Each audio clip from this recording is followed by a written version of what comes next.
Buenas tardes. Muchas gracias por la invitación a participar de esta reunión, específicamente de esta educacional, que realmente creo que ha servido para informarme bastante acerca de los alcances de estas técnicas. Bueno, no tengo conflictos de interés y bueno, me parece importante hacer referencia a cómo es realmente el camino que entrecursamos la biología con las opciones terapéuticas que hay para las distintas patologías. Debemos trabajar muy en conjunto porque se retroalimentan en una forma realmente interesante. Por eso es que en esta primera diapositiva me interesó mostrar la curva, la línea del tiempo, haciendo referencia a cómo la biología y la clínica van avanzando a lo largo del tiempo.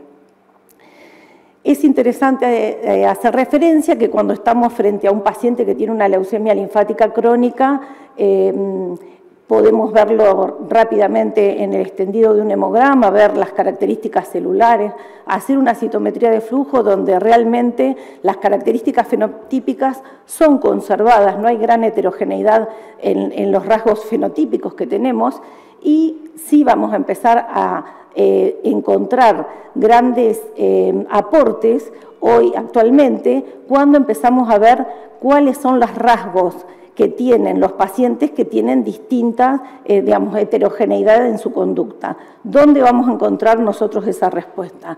Es por eso que el estudio cromosómico sigue teniendo peso, porque si bien es complicado poder llegar a tener metafases de las LLC, hacemos una estrategia distinta de trabajo. Cuando están las metafases y son patológicas, siempre tienen varias alteraciones a considerar. Luego, por el año 1999, comenzamos a tener la disponibilidad del uso de FISH para caracterizar las LLC. Una técnica que rápidamente nos dio grandes aportes. ¿Por qué? Porque es simple. Necesitamos de un experto que pueda leer esas alteraciones, pero por otro lado nosotros necesitamos únicamente un microscopio de fluorescencia con determinadas características. Pero lo interesante está en la genética de las LLC también. Es por eso que nosotros sabemos, como comentaba, desde el año 2000 más o menos, cuando hacemos las alteraciones genómicas por FISH, cómo se definen los factores pronósticos cuando son positivas cada una de ellas. Pero ustedes saben que al linfocito B le pasan gran cantidad de evolución ontogénicas, que tenemos los reordenamientos del BDJ, que son a nivel medular, pero cuando entra al ganglio, ese linfocito B va a sufrir la hipermutación somática. Esta técnica no tuvo una difusión tan fácil, tan simple como lo tuvo las técnicas de FISH, entonces esto que nosotros primero, hace muchos años, comenzamos a queriendo determinar el SAP70 y ver qué le pasaba a la LLC, a ver si estaba mutado o no, de una forma indirecta, creo que realmente lo pudimos resolver cuando tuvimos la posibilidad de hacer el estudio de la hipermutación de IGBH con el secuenciador de Sanger. Lo que le pasa al LLC, nosotros sabemos que necesitamos saber si está mutado el IGBH o no, no está mutado. Y con eso definimos dos grandes grupos que definían pronóstico. Aquí lo que les mostramos es sencillamente las curvas de supervivencia, donde se categoriza simplemente con estos dos grupos y podíamos ver que había realmente un valor pronóstico independiente dado por el resultado de IGBH y que se validó a lo largo del tiempo.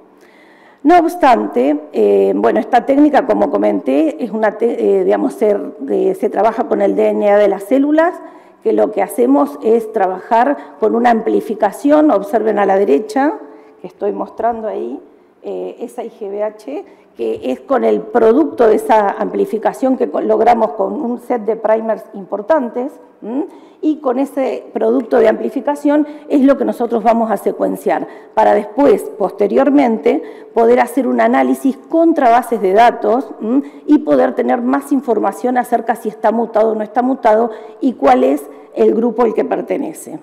Ahí lo que mostramos es sencillamente cuáles son las bases de datos que están recomendadas para utilizar cuando hacemos IGVH.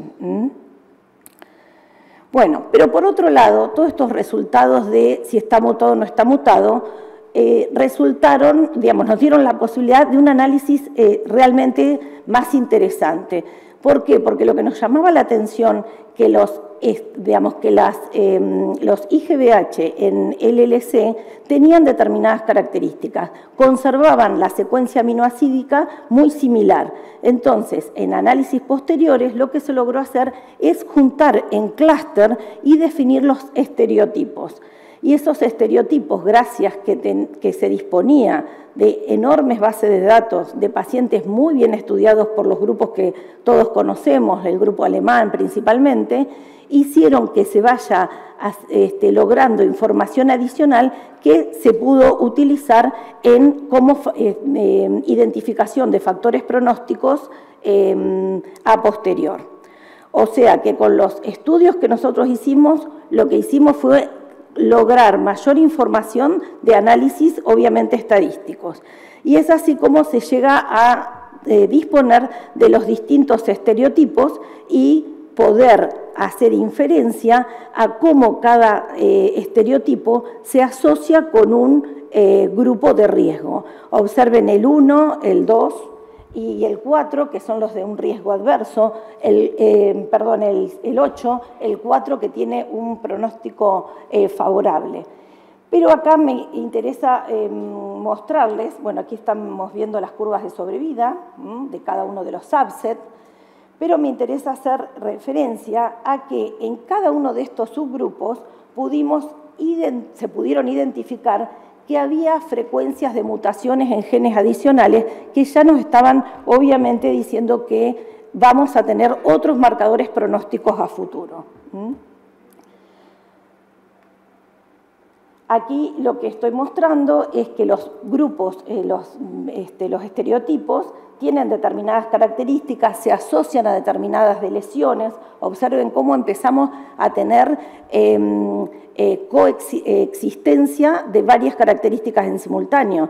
Tengo de lesiones de mal pronóstico con subset de mal pronóstico. Si está mutado o no está mutado es un tema que es interesante considerarlo para definir cada subset. Entonces, lo que pudimos hacer, definir grupos. El de muy alto de riesgo, que obviamente involucra al grupo que tiene de lesionado el P53 y que además tiene obviamente de lesionado el 17P, que tiene alteraciones en BIRC-C y que se asocia con el subset 1, 2 y 8. Y luego están los de riesgo intermedio, que es con la de lesión de 11Q, y ahí estoy haciendo referencia a otros genes a los cuales le vamos a encontrar mutaciones. Hay un grupo que es de riesgo intermedio, que son los que tienen la trisomía 12, con cariotipo normal, y los de bajo riesgo, que son los que tienen de lesionado 13Q con el subset 4. Cabe recordar que estimativamente el 30% de las LLC se puede relacionar con el subset determinado que ya están identificados. También me interesa comentar que dentro del grupo de América Latina se trabajó en simultáneo pudiendo llegar a hacer este tipo de análisis. Los análisis de IGVH, como dije, se necesita un secuenciador Sanger. Entonces, el grupo de la academia, que está la doctora Stanganelli, comenzó a hacer este tipo de análisis y convocar a todos los grupos que estábamos haciendo estas determinaciones, y así fue como se llegaron a hacer varias publicaciones que en esta que estoy haciendo referencia estamos mostrando cuál es la frecuencia de la IGVH4 en la población de Latinoamérica. Este es otro trabajo que también surge de ese grupo importante de América Latina, donde continuamos pudiendo reproducir lo que estaban publicando los grupos principales del mundo en nuestra población, porque esos resultados realmente los disponíamos y era seguir haciendo digamos, los análisis y viendo qué pasaba en nuestra realidad, porque realmente toda esta hipermutación somática y estas características que tiene la LLC tienen que ver realmente con la población genuina de cada lugar. Entonces nosotros queríamos ver si podíamos responder a los mismos grupos o si se generaban probablemente subset nuevo a considerar en nuestra población. Y obviamente aquí pueden ver cómo también respondemos, como siempre, mutado y no mutado con sus curvas de sobrevida. Pero observen que el grupo ERIC, que es un grupo europeo que realmente de investigación, que convoca a todos los investigadores del mundo que les interese la LLC, ya comienza a ver las posibilidades que tienen de incorporar la tecnología de NGS a los estudios de las IGBH y hacer los estereotipos. ¿Por qué? Porque lo que estamos viendo realmente es un salto técnico. Nosotros, cuando hace muchos años podíamos hacer características fenotípicas por inmunofluorescencia, luego tuvimos el salto técnico de la citometría de flujo. Y creo que es un salto comparable, ¿por qué? Porque nosotros venimos de conocer mutaciones, de lesiones por FISH, y ahora tenemos un salto importante donde vamos a tener gran cantidad de información en una nueva técnica que es NGS. Este grupo lo que nos va constantemente en sus publicaciones bajando lineamientos de cómo debemos realmente hacer las determinaciones. Y ellos ya están trabajando en aplicar NGS tanto a la hipermutación somática de IGBH como también a los grupos de genes que vamos a ver a continuación. ¿De dónde salen? ¿Cuáles son los genes interesantes para estudiarla una LLC? De cuando se usa NGS haciendo secuenciación masiva. Y fíjense que son muchos los genes involucrados, por lo tanto, los más frecuentes son los que vamos a considerar en los paneles. Obviamente, secuenciación del genoma completo no es algo fácil para llevar a la clínica. ¿Y por qué es tan interesante que podamos hacer mutaciones puntuales y todas las alteraciones, las variantes genéticas que tenga? Porque nosotros sabemos que en la patogénesis de las enfermedades están involucradas todas las vías de señalización y cuando están mutadas, obviamente, es donde está el escape para la agresividad de la patología. Entonces, lo que necesitamos conocer mínimamente es qué características tienen cada una de las técnicas. Observen que ahí en ese gráfico es muy significativo lo que pusimos como para entender qué es cada una de ellas. Sanger es lo tradicional, es el gold estándar, pero realmente estamos frente a una significativamente superior, donde Sanger hacemos un exón por vez, un gen entero por vez, donde la información la vemos en dos direcciones, hago una secuencia forward y una secuencia reverse, y en NGS vamos a tener una gran cantidad de genes completos, si quisiésemos, en muchas circunstancias, y de varios pacientes en simultáneo. Esa es una limitación para aplicarlo a clínica. ¿Por qué? Porque nosotros necesitamos tener 12 pacientes para que esto sea medianamente usado en la clínica. Y lograr 12 pacientes quizá no es tan complejo en el LC, pero sí cuando estamos hablando de patologías agudas. O sea que lo que estamos mostrando es que ahora el caudal de información va a ser realmente muy importante. ¿Qué necesitamos saber de NGS? Ustedes van a empezar a escuchar que hay NGS de amplicones y hay de captura. Determinado vocabulario nuevo que tuvimos que empezar a manejar. Realmente amplicones fue la primera tecnología que es como hacer muchas PCRs en simultáneo y captura es una tecnología mucho más refinada que es la evolución, donde hay mucho menos error y impresiona que es la que va a solidificarse a futuro. Observen, aquí lo que muestro es que la cantidad de ADN sí para amplicones es menor, en captura es mayor, pero es significativamente similar la cantidad de muestra que requerimos, es muchísimo menos que si hacemos Sanger, digamos, y el workflow de trabajo es mucho más simple en amplicones y mucho más complejo en captura. Se necesita una gran cantidad de equipamiento adicional y realmente son días de trabajo. Y bueno, la ventaja que tenemos con captura, dijimos que la información parece ser bastante más pulida. Conceptos importantes. La profundidad de la lectura, dijimos que Sanger es forward y reverse, 2 por. En NGS, 1000 por lo menos. Yo para poder informar algo en somático necesito que por lo menos se haya amplificado 1000 veces. Observen que ya ese parámetro nos está mostrando la distinta sensibilidad que tenemos. Y algo que también nosotros constantemente hablamos, bueno, ¿qué VAF tiene esa mutación? Bueno, ¿eso qué quiere decir? ¿Cuán representada está la mutación en mi muestra? Cuando yo amplifiqué, bueno, P53, ¿cuánto lo tengo? Obviamente que todo lo que es driver lo voy a poder tener representado muy en paralelo al tamaño del clon, y todo lo que es evolución clonal lo vamos a tener seguramente desde valores más bajos hacia valores más altos. Creo que es importante también acá considerar que NGS tiene el desafío tecnológico de las bases de datos. Nosotros lo que necesitamos es tener una parte técnica, una amplificación que es en un secuenciador, en el caso nuestro disponemos de un Illumina, y luego hay un análisis bioinformático primero de un filtrado de variantes, que nosotros lo resolvemos con la plataforma de Sofía, pero luego tiene que haber un experto que se sienta con todos esos resultados y los interpreta en el contexto del paciente. Nosotros lo que hacemos es pedir una gran cantidad de información para que yo veo cuál es la mutación, qué dicen las bases de datos, cómo la interpretan. Y algo muy interesante que vemos con NGS es la proyección in silico de las proteínas mutadas. Bueno, a ver, ¿qué pasa con esta proteína, con esta mutación? ¿Cómo me va a impactar en la proteína realmente, que es lo que a mí me interesa saber, cómo impacta la mutación en la falla proteica?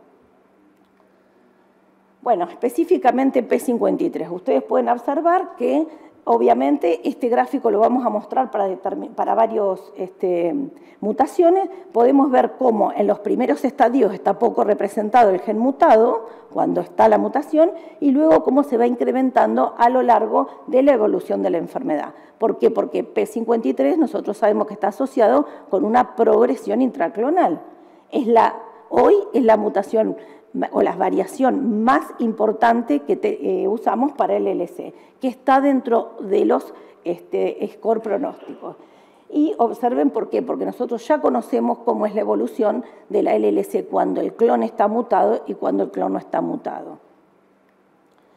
Aquí mostramos cuáles son las características que va a tener una mutación de P53. ¿Qué podemos tener? A todas las llamamos alteraciones, pero podemos tener un alelo delecionado, el otro mutado, los dos mutados en distintos lugares. Bueno, todas las opciones son válidas en biología, y observen que ahí mostramos la frecuencia. Cuando nosotros decimos que hay que secuenciar P53, tenemos varios exones a considerar. Y fíjense que están la frecuencia de dónde es los hotspots de P53. Y Eric nos dice cómo tenemos que hacerlo. Ya tenemos nosotros publicaciones donde tenemos las recomendaciones de cómo hay que hacerlo. Y obviamente coincidimos con la frecuencia que ellos muestran. Importante, ¿cuándo vamos a hacer este estudio? Antes de decidir la opción terapéutica, porque ese es el momento más real de cómo va a estar el paciente. A diferencia de cuando nosotros hacemos los estudios de IGVH, que no se van a modificar a lo largo de la evolución de la enfermedad. Bueno, vuelvo a hacer referencia a que este grupo nos da la posibilidad de certificar nuestras determinaciones en los laboratorios de todo el mundo, tanto para IGVH como para TP53. Y fíjense dónde va a impactar poder hacer P53 por NGS. Obviamente cuando tengo un VAF pequeño. Aquí lo que estamos mostrando es que con Sanger voy a poder determinar toda esta cantidad de pacientes que tienen esas frecuencias mutacionales, pero todos estos que están en menor frecuencia no tengo sensibilidad cuando uso Sanger. Entonces son clones que yo los voy a informar como negativo cuando ando la secuenciación tradicional. Bueno, esta sería la situación que yo tengo. Tengo un clon pequeño que no lo detecto y ese clon a lo largo de todos los momentos donde el paciente va a recibir distintos tipos de tratamiento, ese clon obviamente va a comenzar a ser más significativo en mi población hasta que obviamente lo voy a poder detectar. Y fíjense que acá mostramos también cómo NGS tiene un impacto muy importante en poder hacer las secuencias, porque realmente son dos técnicas que tienen gran diferencias desde lo técnico, desde la aparatología obviamente, pero también lo que necesitamos para poder llegar a tener resultados importantes en cada uno. En Sanger necesitamos técnicos dedicados a secuenciar y en NGS necesitamos profesionales dedicados a procesar y a interpretar. Notch, Observer Notch. Este es otro gen que también tiene varias mutaciones probables. Fíjense que realmente lo tengo más representado cuando tenemos un paciente que hizo un síndrome de Richter. Fíjense cómo se va evidenciando que tengo en los primeros estadios está pobremente representado y aquí lo tengo hasta en un 40%. Encontramos a Notch mutado en los pacientes que tienen un síndrome de Richter. Y obviamente, fíjense en la parte inferior, cómo hacemos referencia a las asociaciones. Notch está mutado principalmente cuando vemos, por ejemplo, IGBH no mutada y también con trisomía 12 y las LLC esas habitualmente se puede detectar una menor expresión de CD20. SF3B1, otro de los genes que es interesante estudiar. La salvedad que tiene SF3B1 es que habitualmente se detecta la mutación cuando los pacientes tienen una LLC resistente y también fíjense que está aumentando, están mutaciones de F3B1 no en tantos hotspots y sí tenemos la K700 que es la que habitualmente estudiamos para definir otras entidades. Esta sería una situación particular, pero esto no quiere decir que si únicamente hago esta mutación yo voy a estar en condiciones de barrer todo, no. Nosotros hoy creemos que podemos decir eso cuando tenemos una gran información de poder estudiar la mayor cantidad de exones posibles, como comenté con P53. ATM. ATM es otra situación que nosotros lo estudiamos para evaluar de lesiones, pero ahora sabemos que secuenciar el otro gen, digamos, si está lesionado, evaluar cómo está ATM, su secuencia para poder ver si hay mutaciones es importante y también se ve incrementado las mutaciones de ATM cuando las LLC son resistentes. BIRC también es otro de los genes que estudiamos.